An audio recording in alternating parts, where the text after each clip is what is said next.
Bonjour et bienvenue dans les conversations francs-tireurs. Aujourd'hui, j'ai le plaisir de recevoir l'historien et membre de l'Académie française Pascal Horry. Il écrit un livre fabuleux, très intéressant vraiment à se procurer dès que possible, qui s'appelle « Ce côté obscur du peuple ». Nous allons converser ensemble de différentes définitions, dont propagande, fascisme et peuple, populisme aussi. Donc à tout de suite. Bonjour Pascal Horry. Bonjour. Comment allez-vous ? Oh, bien. Ça va. Une Oui. fois qu'on a terminé ce fabuleux Oui, livre. voilà, je suis libéré, je suis une parturian libérée. Donc c'est pour moi toujours un beau moment quand le livre paraît, parce que quand j'avais essayé d'expliquer aux étudiants ce que c'était que l'histoire culturelle, je leur avais dit on n'écrit jamais un livre, on écrit un texte.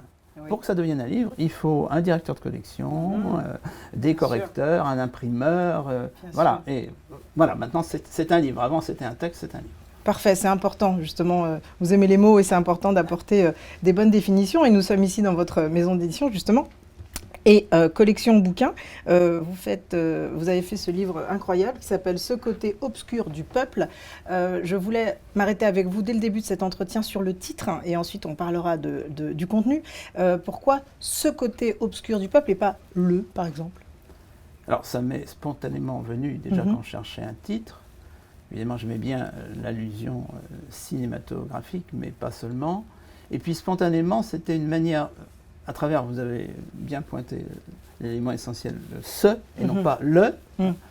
Parce que, premièrement, « le », c'est affirmatif. Oui. J'ai la vérité, je vous dis quel est ce côté obscur, c'est je suis presque pragmatique, je constate, peu importe ce que j'en pense, que le peuple, avec un P majuscule, puisque depuis cette grande révolution des temps modernes qui est la proclamation de la souveraineté populaire, c'est quand même ce qui s'est passé de plus important en politique depuis 4 siècles, eh bien ce peuple avec un grand P, il n'est pas toujours le peuple dont rêvent qui, bien sûr, les militants politiques, les dirigeants politiques, les intellectuels, qui en font évidemment un acteur doté de toutes les qualités positives. Or, ça va effectivement dépendre de ce qu'on appelle le positif, le négatif.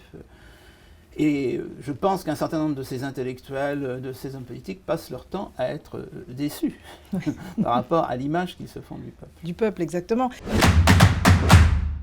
C'est pour ça que votre livre est très intéressant, parce que là, je le prends en main. Voilà, on pourrait croire que c'est beaucoup, mais non, finalement, c'est presque pas assez. Vous donnez des définitions de différents termes, comme en effet populisme, radicalité, propagande. Et il y a là un lexique très important pour nous faire comprendre les mots qu'on utilise tous depuis maintenant. Le débat public est un peu emprunté de tous ces mots-là, qui peuvent parfois devenir des mots valises, et vous allez convoquer l'histoire pour expliquer à travers l'histoire ce que veut dire tel ou tel mot. Par exemple, voilà, le mot populisme, on expliquait, alors, de la Russie au 19e siècle ou de la France au 20e siècle, vous indiquez qu'il y a une variation de ce mot. Est-ce une notion moderne? Parce qu'on l'entend aujourd'hui beaucoup, mais est-ce une notion moderne? Pas le sentiment. Alors c'est une notion moderne si on est strictement linguiste, puisqu'elle apparaît à la fin du 19e siècle. Elle apparaît, je dirais, fugitivement, mais comme par hasard quand même, en Russie et aux États-Unis. Ce sont quand même des pays qui ont continué à dominer la réflexion et l'action politique depuis ce moment-là. Mais c'est éphémère. C'est éphémère. Ce qui se produit au même moment en Europe et en fait en France, il faudra insister sans doute à plusieurs reprises sur le caractère pionnier de la France pour certaines de ces figures très, très présentes, ce que j'appelle, on en parlera peut-être, la démocratie autoritaire. Oui, on en parlera. Moderne est née en France, avec Napoléon Bonaparte. Voilà, exactement. Mais en ce qui concerne le populisme, je crois que le mot n'étant pas utilisé, mais si on accepte ma définition, donc 30 secondes de définition de l'auteur, après on peut discuter, mais au moins je mets les cartes sur table. Pour moi, le populisme, c'est une droite radicale dans un style de gauche radicale. Alors, on pourra commenter. Eh bien, on a déjà cette figure-là, qui ne s'appelle pas officiellement populisme, mais ça s'appelle l'appel au peuple, on est quand même dedans, avec le général Boulanger et ses partisans. Et nous sommes en France à la fin des années 1880. Ce personnage qui vient de la gauche, qui est soutenu par une convergence des radicaux, radicalisme de gauche et de droite, ce qu'on dit pas souvent. On dit le général Boulanger, c'est l'extrême droite. Voilà. Mais c'est une extrême droite, oui. Pourquoi est-ce que c'est une extrême droite? Parce qu'il veut un changement des institutions républicaines dans un sens autoritaire. Donc ça le situe mécaniquement à l'extrême droite. Mais il a un état-major qui emprunte aux deux ennemis du système. Okay. Bien entendu à des monarchistes populaires qui ont compris que l'avenir, pour eux, c'était de jouer à fond la carte du suffrage universel, parce qu'on a une conception complètement inexacte de ces monarchistes. Certains sont extraordinairement élitistes, mais les plus jeunes, les plus intelligents, ceux qui ont compris l'évolution générale de la société, disent au contraire, faisons confiance au peuple, donnons-lui absolument le droit de vote, parce qu'il est sain. Et nous luttons contre des élites décadentes, dégénérées, anticléricales, matérialistes, etc. Donc donnons le pouvoir au peuple. Ce qui, à l'époque, provoque des débats d'ailleurs au sein de cette droite-là, mais qui est assez bien vu quand on voit l'évolution depuis ce moment-là. Et puis, vous avez des gens qui viennent de la gauche radicale, en particulier un groupe socialiste autoritaire, et je crois qu'on n'a pas assez cultivé la notion de socialisme autoritaire, qui s'appelle les blanquistes, autour d'Auguste Blanqui, qui sont donc des communards, et qui sont tellement crispés dans leur lutte contre le système, on ne dit pas complètement système, mais c'est pas loin, c'est pas loin, que bien entendu, ils sont hostiles au parlementarisme, qui pour eux est un facteur de corruption, de division, de la représentation, et ils font plus qu'un bout de chemin avec le général Boulanger. En fait, ils sont majoritaires auprès de Boulanger. Et ça, on l'oublie complètement aujourd'hui, puisque mécaniquement, Boulanger avait une politique d'extrême droite. Mais il avait des soutiens et des électeurs nombreux qui venaient des deux extrêmes. Tout à fait. Donc c'est vrai il y a parfois peut-être un abus de langage quand on dit extrême droite ou radicalité de gauche, parce que finalement, ça se rejoint un petit peu. En tout cas, là, l'exemple est frappant, que ces extrêmes peuvent se rejoindre. C'est en ça que le populisme d'aujourd'hui a évidemment un passé qui ne se ramène pas à, par exemple, ce qu'on pourrait dire la chute du mur de Berlin. On peut dire qu'effectivement, je crois que c'est essentiel, à partir du moment où s'effondre la grande utopie, au sens étymologique du terme, qui s'appelait l'Union des républiques socialistes soviétiques, qui a duré 3/4 de siècle. Et entre parenthèses, j'évoquais tout à l'heure la Commune de Paris. La Commune de Paris a évidemment un statut différent de l'URSS parce qu'elle a duré 72 jours. Donc, d'une certaine façon, elle est pure et parfaite. Elle est écrasée dans le sang, en plus, par les Versaillais de manière sauvage. Donc 72 jours, c'est la perfection de l'utopie. Et d'ailleurs, je n'ironise pas, bien entendu, une partie du programme de la Commune sera réalisée, mais sera réalisée par la gauche modérée. Voilà, très bien. Même la séparation de l'Église et de l'État, les réformes scolaires, ce sont les réformistes, façon Jules Ferry et compagnie, qui les réalisent. Mais l'Union soviétique a duré 72 ans.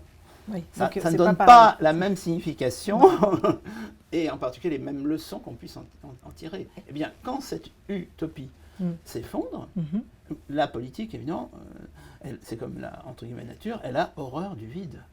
Et elle le comble essentiellement par le populisme. Par des formes de radicalité aussi, par exemple islamique. Mais le populisme est là pour remplir le grand vide du léninisme. Donc là, c'est vrai qu'on en parle beaucoup ces temps-ci de ce terme populisme. Il y a aussi ce mot peuple qui est pris par, vous l'avez dit tout à l'heure, des militants politiques, des responsables politiques. On a aujourd'hui 3 blocs, donc 4 si on compte l'abstention. Marine Le Pen, Emmanuel Macron et Jean-Luc Mélenchon, ils utilisent chacun le mot peuple à leur manière. Quelle pourrait être la définition pour chacun d'entre eux? J'ai pu constater que l'état de droit était pour l'un important, on va dire Emmanuel Macron. Jean-Luc Mélenchon appelle le peuple peut-être pour faire mal aux institutions et dire qu'il peut, par la révolution, agir. Et Marine Le Pen, peut-être le manipule. Qu'est-ce que vous en diriez de ce mot peuple utilisé de façon très différente par 3 personnalités Alors, je note que vous mettez en avant des personnalités. C'est-à-dire qu'on est, à l'heure actuelle, dans une personnalisation du pouvoir qui, bien entendu, n'est pas nouvelle. Il suffirait de citer Jules César et quelques autres. Non, elle est relativement nouvelle par rapport à des extrapolations qu'on pouvait faire au XXe siècle en disant, évidemment, notre société sera de plus en plus collective, sera de plus en plus quand même quelque part démocratique. Alors après, on s'écharpe sur la conception de la démocratie à la manière de l'Union soviétique ou à la manière des Suédois. Mais enfin, et là, ça se discute, ça rejoint le populisme, parce qu'il y a quand même des personnalités supposées charismatiques. Oui. ou en tous les cas qui fédère. Oui. Ce qui est un paradoxe apparent, pour moi, ce n'est pas du tout un paradoxe, hein, mais qu'il faut travailler. D'une certaine façon, nos sociétés attendent des leaders. Oui. On aurait dit ça il y a 50-60 ans, on aurait dit, vous exagérez, ou bien vous êtes, je sais pas, vous avez une nostalgie fasciste. Mais bon, donc première remarque. Deuxième remarque, évidemment, tous ces concurrents ont besoin de se référer au peuple parce qu'il s'est produit cette fameuse révolution de la souveraineté populaire qui a pris une grande gomme pour effacer l'autre source qui était religieuse. Désormais, le souverain est celui qui, d'une certaine façon, prend sa souveraineté dans le ciel, c'est le peuple. C'est cette sorte de paradoxe, parce que c'est indémontrable. Je ne sais pas si on l'a souvent remarqué. C'est indémontrable, la souveraineté populaire. C'est performatif. Le peuple est souverain parce qu'il dit « je suis souverain ». Entre guillemets, il prend le pouvoir. Alors, est-ce que ce sont des insurrections ? Ça peut être, puisque j'ai cité Jules César, ça peut être un leader, ajoutons une fois de plus charismatique, enfin bon, il faut parfois ne pas trop abuser de cet adjectif, qui dit « cher peuple, je suis le peuple, et donc fais-moi confiance ». En France aussi, on a une belle expérience de ça. C'est le neveu de son oncle, c'est le futur Napoléon III, Louis-Napoléon Bonaparte. Tous les vieux républicains ont été évidemment traumatisés par le fait que quelqu'un qui vient d'être élu au suffrage universel, nous avons inventé en France l'élection du président de la République au suffrage universel, c'est pas sous Charles de Gaulle, c'est en 1848. Quand même, une bonne longueur d'avance sur tous les autres pays du monde. Et ce président investi d'une popularité extraordinaire, écrasant tous ses adversaires, il n'y a pas l'ombre d'un doute, prend le pouvoir à son seul profit au bout de 2 ans et quelques. Bon.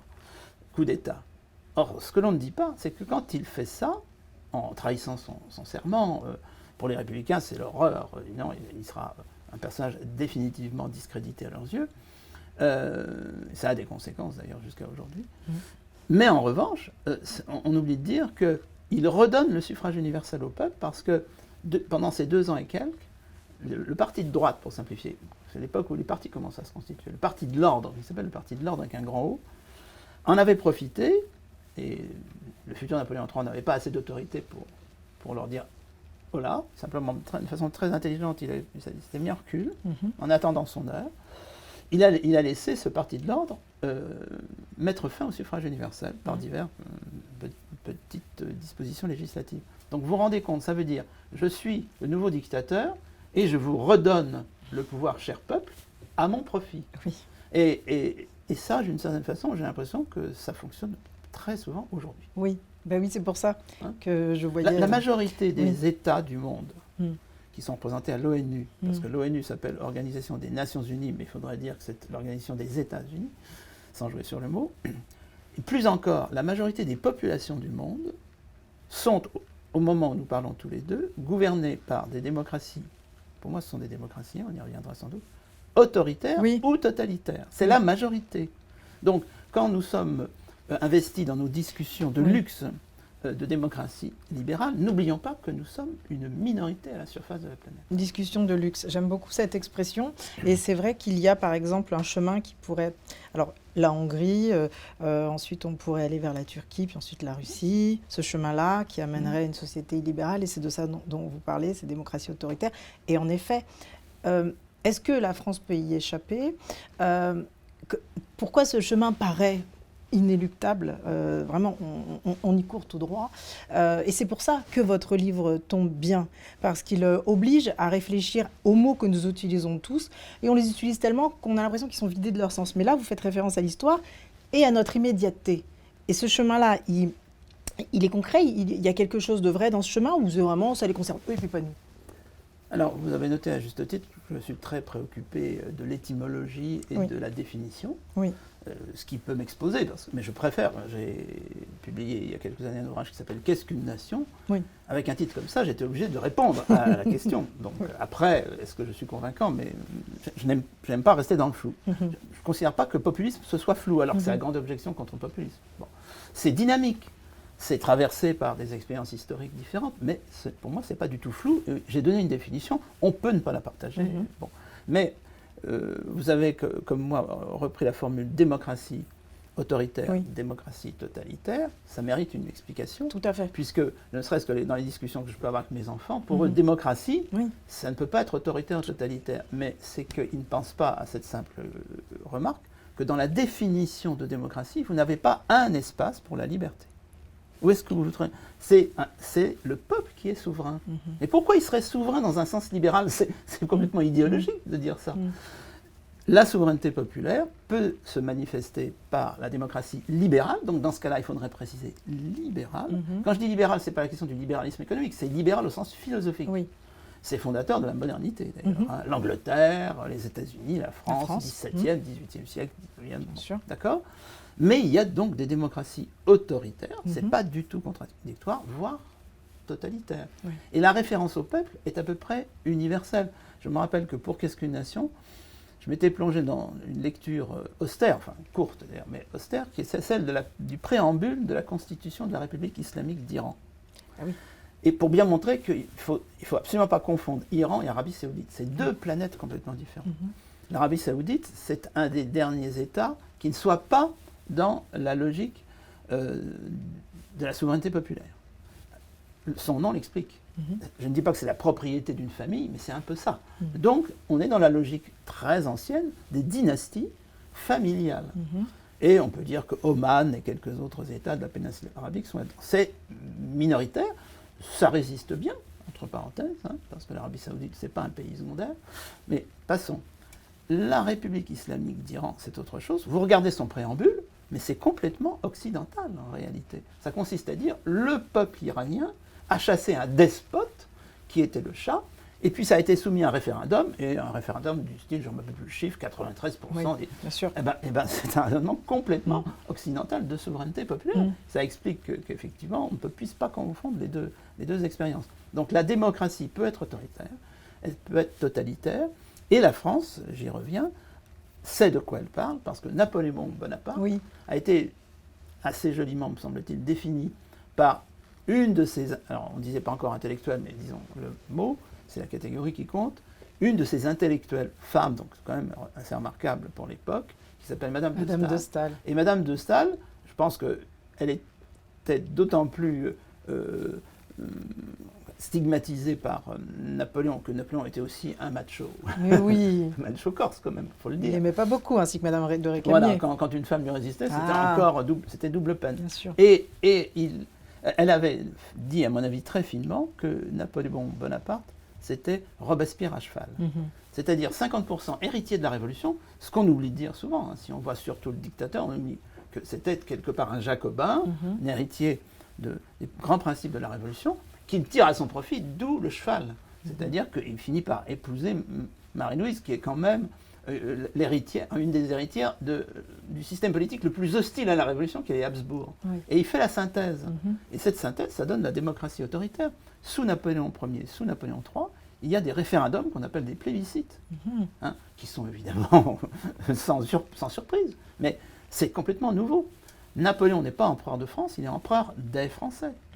Donc la démocratie autoritaire est déjà là, mais vous avez à juste titre cité Erdogan, Poutine, etc. C'est-à-dire que chaque culture politique nationale produit ses autocrates, ses personnalités autoritaires. Et je pense, il y a sans doute une question que vous souhaiterez qu'on abordât un certain moment ou un autre, je pense qu'il faut tenir compte, entre autres, pour définir ces cultures politiques nationales, moi je crois beaucoup aux cultures politiques nationales, c'est qu'elles sont souvent des cultures religieuses. Oui, tout à fait.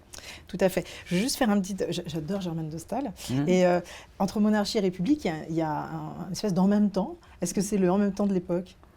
Ah ben, c'est certain, d'ailleurs, Madame Roland, enfin, il y a des personnalités féminines qui ont cherché quelque chose comme une conciliation. De toute façon, Madame de Staël, clairement, est ce qu'on peut appeler une libérale au sens de 1800. Donc il y a une volonté d'équilibre. Elle ne jette pas le bébé de la Révolution française avec l'eau du bain, hein, bien entendu.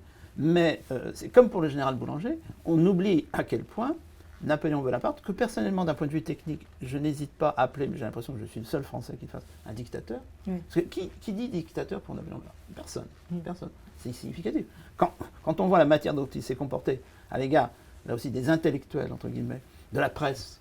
On est vraiment devant une Oui, une dictature. Mais une dictature, et ça rejoint le populisme, Mhm. qui a en quelque sorte payé ces limitations drastiques à la liberté de conscience par la gloire. Mhm. Par la gloire. Mhm. Donc l'inverse de par exemple l'humiliation.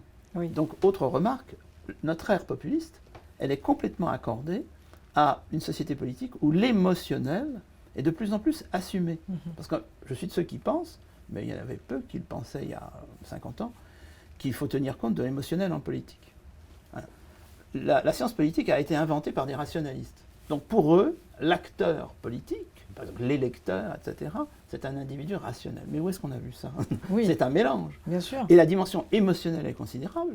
Et en ce moment, je personnel constate qu'on n'arrête pas de politique- parler d'humiliation. Par exemple, Oui. pour Poutine, c'est tout à fait clair. C'est-à-dire que c'est l'anti-Gorbatchev. Il faut savoir qu'aujourd'hui, avec ou sans sondage d'opinion, un des personnages les plus discrédités Oh bah, des c'est- Russes, bien c'est sûr. Gorbatchev. Bien, oui. C'est-à-dire que les Occidentaux... Bon, Yeltsin encore plus. Bon. Donc, c'est par rapport à ce discrédit qui va à l'encontre du ressenti occidental qu'il faut comprendre Poutine, et pas que Poutine.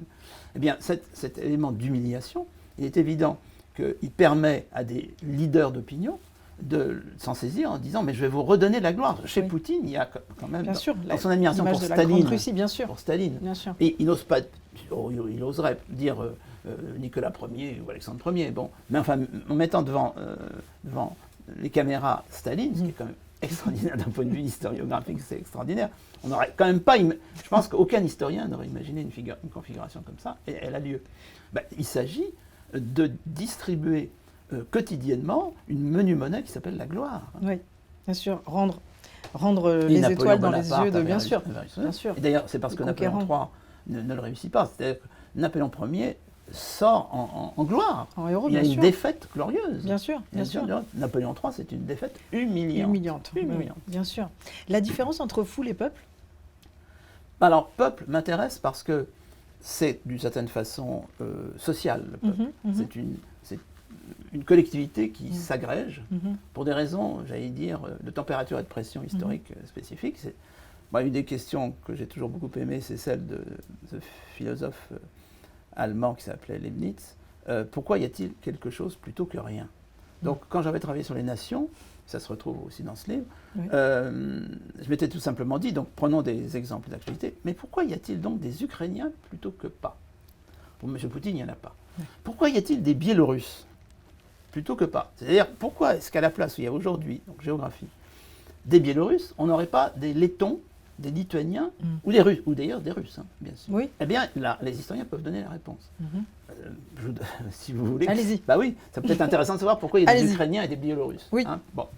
C'est qu'à un moment décisif de l'évolution des Russes en général, qui s'appelle le joug tatar, pour les cinéphiles, vous pouvez penser au début du film Alexandre Nevsky, vous avez le grand cartouche qui dit la Russie sous le joug tatar. Ça, c'est absolument traumatisant, même pour Vladimir Poutine aujourd'hui. Donc vous avez des Russes qui sont soumis à une domination extérieure, les Tatars, c'est déterminant pour la suite de l'histoire de l'actuelle Russie. Mais à la périphérie, vers l'ouest et le nord-ouest, il y a des Russes, ce sont des Russes, c'est clair, qui se réfugient sous une protection, mais une protection chrétienne, ce qui n'est pas le cas des Tatars.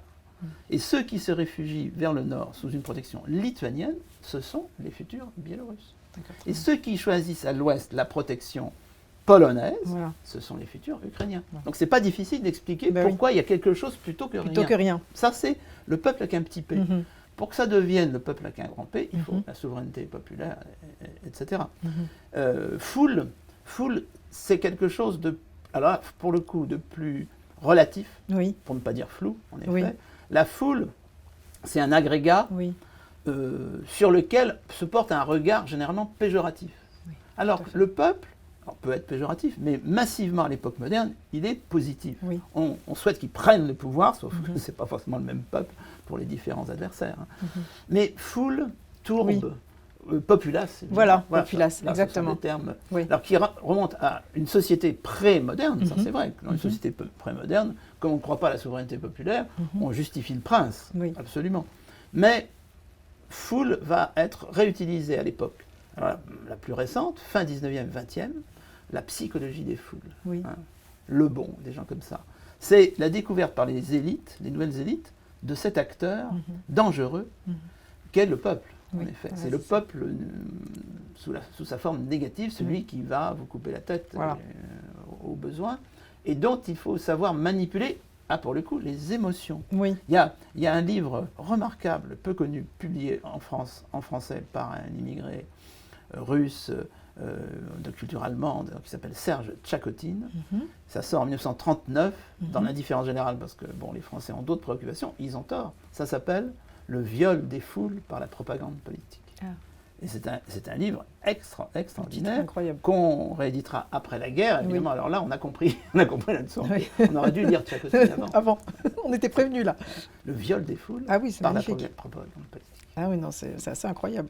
Et en effet, la propagande, vous en parlez très très bien dans le livre sur les médias de masse, la façon dont le marketing a investi aussi le monde politique et puis font agir nos émotions aussi.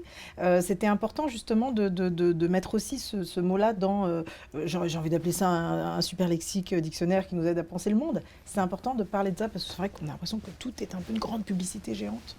Ça me paraît indispensable, y compris l'étymologie du mot propagande. Alors, je suis très porté sur l'étymologie, je ne suis pas un linguiste, mais je fais confiance aux linguistes, après. Dans la mesure où je pense que l'étymologie qui signifie en grec, quand on fait l'étymologie du mot étymologie, ça signifie la science de la vérité. Alors je ne dis pas que la vérité est exclusivement dans l'étymologie, j'aurais tendance à dire simplement la vérité dans l'histoire, parce que l'étymologie, ça nous permet de remonter à des sources supposées, après, ça se perd dans la nuit des temps, on n'a pas de traces, ce sont des langues orales. Mais c'est quand même très intéressant. Et propagande, c'est facile. C'est un mot assez facile à repérer, puisque c'est lié à l'Église catholique qui doit se défendre contre les protestants. C'est cette grande cassure dont le monde moderne est marqué, parce que les cultures politiques catholiques et les cultures politiques protestantes ne peuvent pas se confondre, et vous ne comprenez rien au monde d'aujourd'hui. Vraiment, là, au moment où nous parlons, si on ne tient pas compte de cette fracture entre catholiques et protestants. Et les catholiques répondent de manière étatique, en quelque sorte, en constituant un vrai gouvernement autour du pape, avec ce qu'on appellera, suivant les moments des collèges. Et vous aurez à ce moment-là une congrégation de la propagande, c'est-à-dire qui est chargée de propager la vraie foi face aux méchants protestants, et éventuellement aux autres, bien sûr, mais les protestants. Donc c'est très intéressant de voir que c'est dans une perspective de guerre froide, de cette façon bipolaire, que l'un des camps invente le mot propagande. Ensuite, ça sera repris. Alors je me suis dit, mais la propagande avec un P majuscule, c'est simplement cette congrégation-là. Mais je me suis dit, mais à quel moment est-ce que ça a été utilisé en général pour parler de toutes les propagandes? Eh bien, en français, c'est au moment de la Révolution française. Comme par hasard. Il faut qu'il y ait quand même du temps qui se déroule. Ça c'est une première remarque. La seconde remarque, je me suis dit, mais au fait, propager, ça vient d'où? Et je me suis rendu compte que ça remontait au Moyen-Âge et que ça concernait les boutures de la vigne. Donc c'est assez fascinant de voir qu'on a une technique qui touche à la nature, notre fameuse nature qu'on adore tellement aujourd'hui. On adore, c'est-à-dire qu'on lui construit des hôtels qui s'appellent l'écologie politique. Mais bien c'était ça, propager, c'était permettre à une vigne de se diffuser sur un territoire. Et je profite de l'occasion, parce que c'est vertigineux aussi, pour dire qu'on peut se poser la question de savoir, parmi la propagande, il y a la presse. Mais d'où vient le mot presse? En français, alors on peut voir d'autres origines, mais c'est l'origine française qui nous intéresse, vous et moi, en ce moment. Ça remonte au Moyen-Âge. Et qui est l'auteur qui écrit le mot presse pour la première fois? C'est Rachy. C'est-à-dire le grand talmudiste, qui écrit en français, vous imaginez, et qui est vigneron. Les vignerons. Du côté de Troyes. Et on trouve pour la première fois le mot presse, et la presse, c'est le pressoir. Tout à fait. Et on a l'impression qu'on part du pressoir, puis on finit par presser les esprits. Mais il y a cet élément simple, presque quotidien. On est en rapport avec la végétation, avec l'animal. On invente des mots comme propager et presse. Et puis voilà où nous en sommes. Propagande, exactement. Et en fait, on parlait justement de la place du religieux dans nos sociétés, dans les sociétés passées. Est-ce qu'on peut se départir? Elle était très prégnante, cette place-là. Est-ce qu'aujourd'hui, on peut arriver à se départir du religieux, donc de l'autorité qu'elle suppose? Est-ce qu'on peut arriver aujourd'hui à être une démocratie éloignée de toute cette histoire? C'est notre histoire. Donc, comment arriver à faire complètement abstraction de cette autorité-là? Alors, je ne raisonnerai pas comme ça, dans la mesure où, pour moi, les cultures religieuses nous imprègnent sans qu'on le sache forcément. C'est-à-dire qu'il peut y avoir des institutions. D'ailleurs, à mon avis, dans le monde d'aujourd'hui, si les institutions religieuses se crispent, c'est mauvais signe parfois pour les institutions en question, qui se durcissent, qui se sectarisent, etc. Et pour les sociétés qui ont quand même quelque part besoin de sectes. Première remarque. Mais pour le reste, il s'agit tout simplement de la stratification au long des siècles des valeurs que la religion, dont on est, sans le vouloir, les héritiers, ou en le voulant, mais de plus en plus sans le vouloir, ces valeurs ont structuré notre univers. Il y a quand même rien de plus important que ces valeurs religieuses il y a quelques siècles. Je disais aussi à mes étudiants, écoutez, prenez par exemple le Moyen-Âge, vous ne pouvez aborder aucune question du Moyen-Âge, du style le statut des femmes, la manière de cultiver la vigne ou de construire des lances, sans oublier que, premièrement, la terre est plate, deuxièmement, Dieu est partout. Donc, ça, bon, il faut que vous fassiez un effort, sinon, vous allez dire, mais je comprends rien, mais ils sont fous, mais ils sont bêtes. Non, mais c'est nous qui sommes bêtes si on dit ça. Donc, les cultures religieuses, ça nous imprègne. Et prenons par exemple les individus, puisque nous sommes dans une société effectivement de plus en plus individualiste. Ça, on pourrait aussi passer une heure là-dessus. Et ça permet de comprendre, paradoxalement, le populisme. C'est-à-dire que nous sommes dans des situations d'individualisme de masse. De masse. Eh bien, un individu peut être de plus en plus souvent athée, il peut se proclamer athée. Personnellement, c'est mon cas. Mais on est athée d'origine quoi? Alors, on sera de plus en plus souvent athée d'origine athée. Mais c'est minoritaire. À la surface de la Terre, vous êtes athée d'origine catholique, protestante, orthodoxe, juive, musulmane, bouddhiste, etc. Et donc, ça vous détermine. Oui, de toute façon. C'est tout à fait clair. Et ça vous détermine collectivement. Et en effet, à ce moment-là, il ne faut pas s'étonner si la démocratie autoritaire à la française n'a pas les mêmes couleurs que la démocratie autoritaire à la turque. Bien sûr, évidemment. Par rapport à la nation, on en parlait tout à l'heure, et au repli identitaire, en effet. Vous parlez d'Ernest Renan, de l'oubli qui est un facteur important, essentiel pour la création d'une nation. Je reprends vos mots. Comment faire aujourd'hui pour justement rappeler le texte d'Ernest Renan quand on a affaire à un repli, à un communautarisme et à une victimisation, en tout cas un regard vers le passé qui est un petit peu sombre. Comment faire aujourd'hui pour faire nation, redonner sens à ce mot-là, en faisant justement appel à notre histoire, tout en l'oubliant aussi un peu, pour créer cette nation? Alors, pour vous répondre, je rappelle ma propre définition de la nation, cette fois-ci, qui est que c'est un peuple avec un petit p qui devient le peuple avec un grand P. Donc je ne reviens pas sur la démonstration sur les Biélorusses et les Ukrainiens, mais c'est ça. Ça, c'est la nation. À partir de ce moment-là, il est évident que vous aurez plusieurs modèles nationaux, et que le modèle français, relayé par Renan, et par quelques autres, mais dont Renan a donné une très belle synthèse. Et quand on ne lit pas ce court texte qui s'appelle « Qu'est-ce qu'une nation ?», on fait des erreurs souvent. Je suppose que certains, quand ça les intéresse, c'est-à-dire une minorité, pensent à Renan, il écrit à la fin du XIXe siècle, ils doivent se dire « Oh là là, il doit être complètement nationaliste », ce qui est complètement à côté de la plaque. C'est pas du tout ça. Mais c'est vrai que Renan va proposer une définition qui, d'une certaine façon, arrange les Français face aux Allemands, parce que c'est ça la grande question à l'époque. Ces gens-là, Renan et compagnie, ils sont de culture allemande. Ce sont des savants. Quand on est un savant, philologue, même chimiste, etc., en 1850, c'est l'Allemagne qui est la référence. Donc il faut penser à la douleur de ces gens-là devant la guerre de 70. C'était absolument terrible. Et pour Renan, la réponse à la question « Qu'est-ce qu'une nation ?», c'est un plébiscite de tous les jours. C'est-à-dire que tous les jours, en nous levant, le matin, en nous lavant les dents devant la glace, etc., nous nous posons sans le savoir la question « Tiens, est-ce que je reste français comme je l'étais hier soir ?» Et évidemment, là, c'est quelque chose de fondamentalement démocratique. Alors que pour lui, et il n'a pas complètement tort, il y a de l'autre côté du Rhin, qui n'est d'ailleurs pas tout à fait du Rhin, puisque Strasbourg est à ce moment-là annexé à l'Allemagne, il y a l'idée qu'il y a une fatalité historique. C'est ce que pense Hitler quand il se retrouve en 1940 à Strasbourg, que les Allemands ont remis la main sur l'Alsace, sans consultation bien sûr. il montre la cathédrale de Strasbourg et il dit à ses troupes qui sont devant lui, vous ne pensez pas qu'on aurait pu laisser ça aux Français? C'est-à-dire que la cathédrale de Strasbourg, c'est la preuve que c'était germanique, ça le sera toujours, et dispersez-vous, il n'y a rien à voir. Oui. Alors qu'évidemment, la logique de Renan est une logique démocratique. Alors après, on peut toujours chinoiser sur certains détails. Ils sont contemporains de l'expansion coloniale. Hein. Oui. Mais la logique démocratique est posée face à des logiques fatalistes défendues par d'autres. Il ne faut d'ailleurs pas caricaturer l'Allemagne. Il y a en Allemagne aussi des personnes qui ont cette logique démocratique. Et une dernière question pour terminer l'entretien. Il y a justement ce mot fascisme aussi que vous expliquez très bien. Vous dites c'est ni de droite ni de gauche, c'est un mot de la guerre. Voilà. Et on a le sentiment que c'est une nouvelle insulte. On l'a dit de tout le temps, à la télé ou ailleurs. Alors, remettons les mots à leur place. Le fascisme aujourd'hui, pour Pascal Horry, c'est quoi?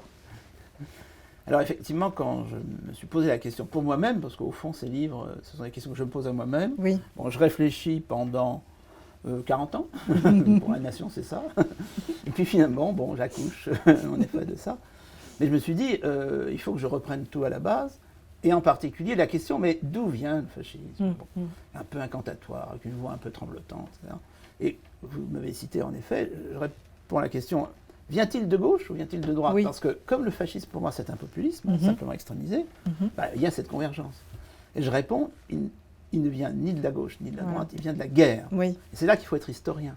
La guerre, 14-18, bouleverse absolument les sociétés, y compris les sociétés des pays neutres, comme la fameuse Suède qui cesse d'être neutre en ce moment, c'est vertigineux.